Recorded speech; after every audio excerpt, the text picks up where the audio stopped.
Rumpelstiltskin by Jacob and Wilhelm Grimm. By the side of a wood, in a country a long way off, ran a fine stream of water, and upon the stream there stood a mill. The miller's house was close by, and the miller, you must know, had a very beautiful daughter. She was, moreover, very shrewd and clever, and the miller was so proud of her that he one day told the king of the land, who used to come and hunt in the wood, that his daughter could spin gold out of straw. Now this king was very fond of money, and when he heard the miller's boast, his greediness was raised, and he sent for the girl to be brought before him.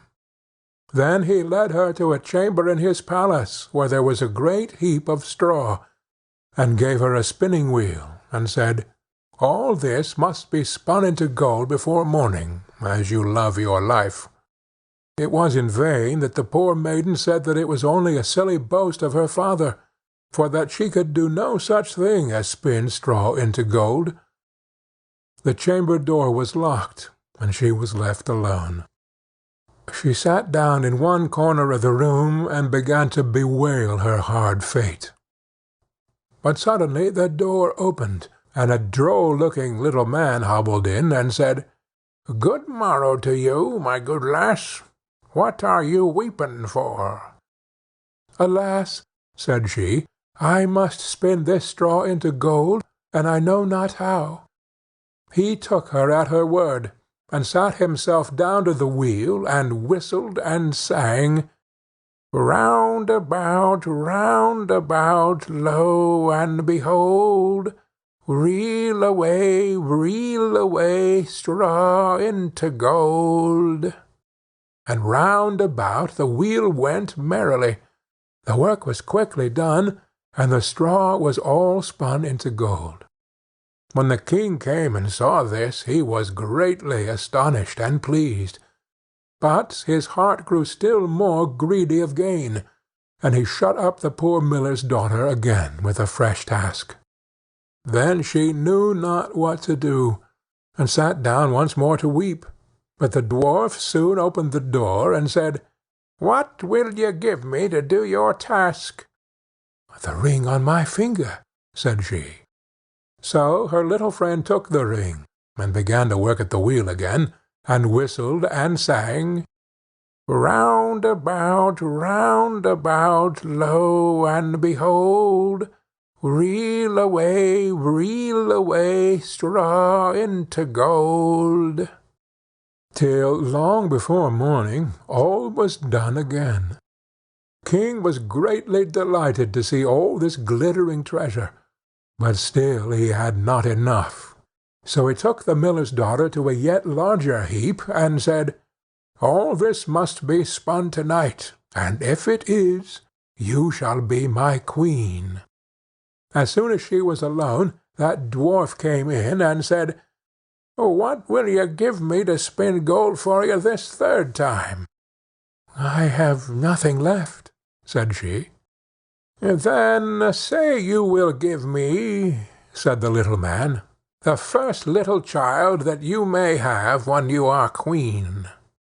"That may never be," thought the miller's daughter, and as she knew no other way to get her task done, she said she would do what he asked.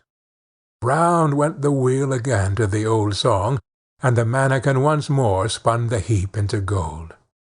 The king came in the morning, and finding all he wanted, was forced to keep his word.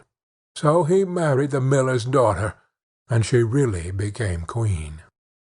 At the birth of her first child she was very glad, and forgot the dwarf and what she had said.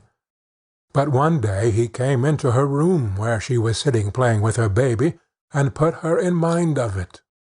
Then she grieved sorely at her misfortune, and said she would give him all the wealth of the kingdom if he would let her off, but in vain, till at last her tears softened him, and he said, "I will give you 3 days' grace, and if during that time you tell me my name, you shall keep your child."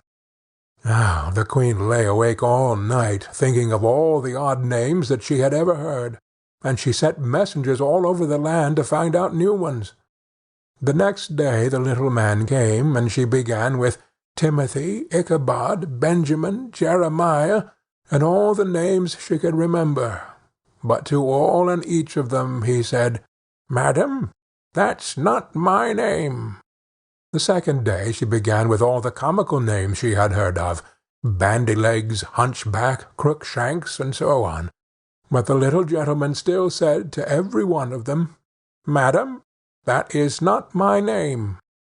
The third day one of the messengers came back and said, "I have travelled 2 days without hearing of any other names, but yesterday, as I was climbing a high hill, among the trees of the forest where the fox and the hare bid each other good night, I saw a little hut, and before the hut burnt a fire, and round about the fire a funny little dwarf was dancing upon one leg and singing, 'Merrily the feast I'll make, to-day I'll brew, to-morrow bake, merrily I'll dance and sing, for next day will a stranger bring. Little does my lady dream, Rumpelstiltskin is my name.'"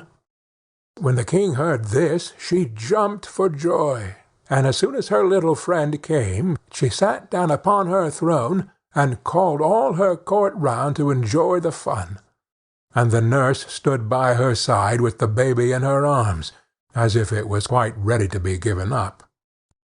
Then the little man began to chuckle at the thought of having the poor child to take home with him to his hut in the woods, and he cried out, "Now, lady, what is my name?"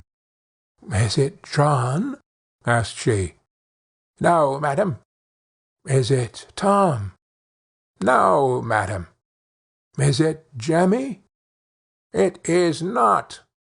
"Can your name be Rumpelstiltskin?" said the lady slyly.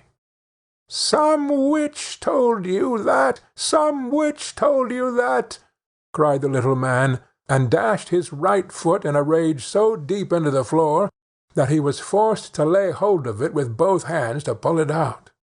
Then he made the best of his way off, while the nurse laughed and the baby crowed, and all the court jeered at him for having had so much trouble for nothing, and said, "We wish you a very good morning and a merry feast, Mr. Rumpelstiltskin."